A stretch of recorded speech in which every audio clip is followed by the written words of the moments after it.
Hi, love.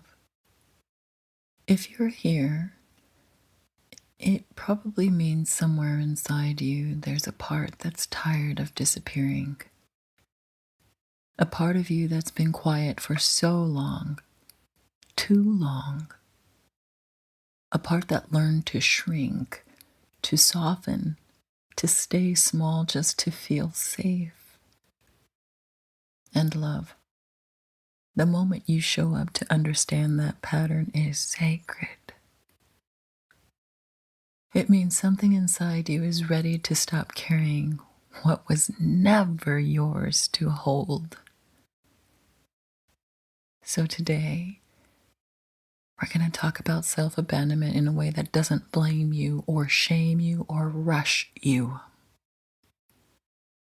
We're going to explore what actually happened in your nervous system, in your childhood, and in the parts of you that learned silence was safer than truth. Take a breath with me. Soft, slow, no pressure.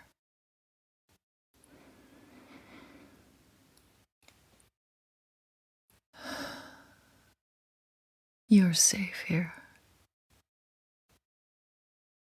Let's begin. Self-abandonment doesn't begin in adulthood. It begins in childhood, usually long before you could speak your needs or name your pain.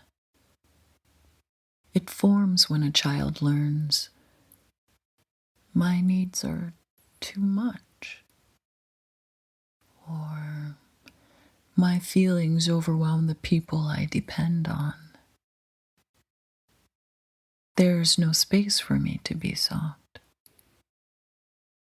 Or if I show my true self, love disappears. So, the child makes a silent agreement with themselves. If I disappear a little, maybe they'll stay. This becomes the earliest form of emotional self-erasure. Not because the child is weak, but because the child is wise. Your self-abandonment was intelligence, not inadequacy. A child's nervous system is built for connection. It's wired to seek closeness, soothing, and safety.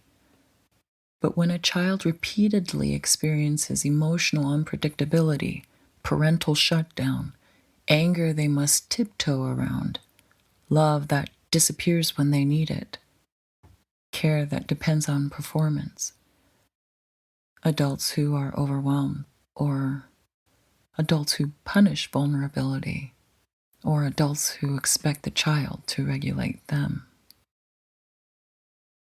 The nervous system shifts from I express and I'm met to I stay silent so I'm not abandoned. This isn't disobedience. This is self-protection.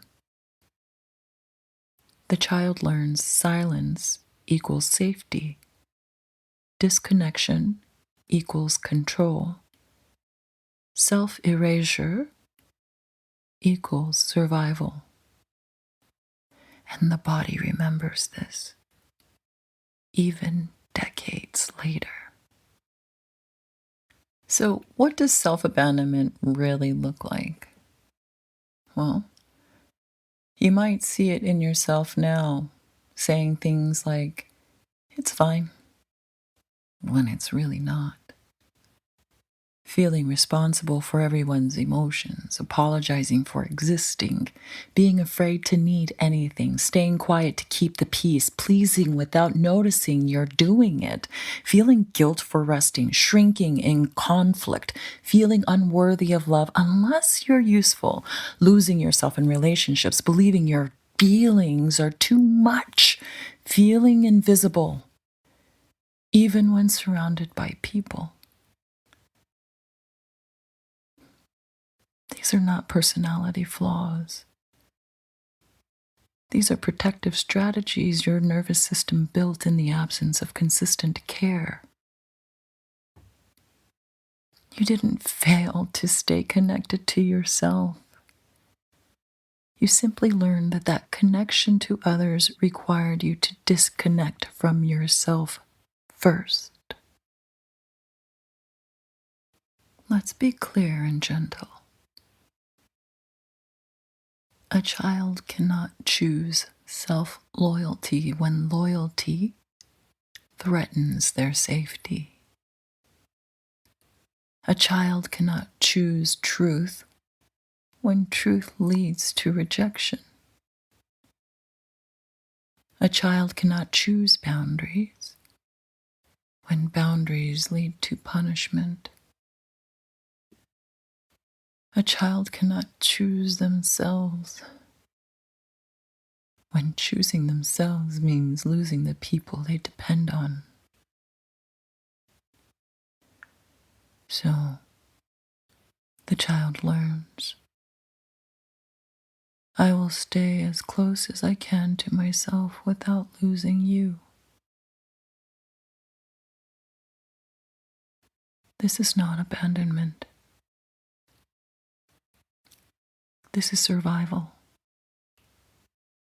Your self-abandonment was the most brilliant way your younger self could keep you safe when no one else was staying with you. So what does healing self-abandonment actually look like?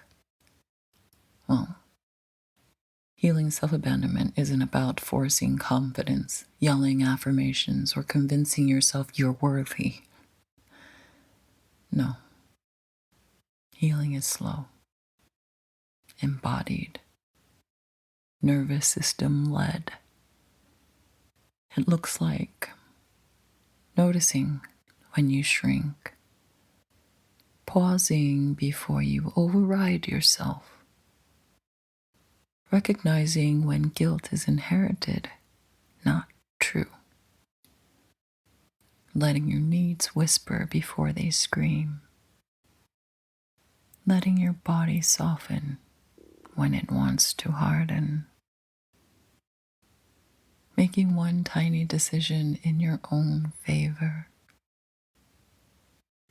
staying with yourself for 10 more seconds than you used to.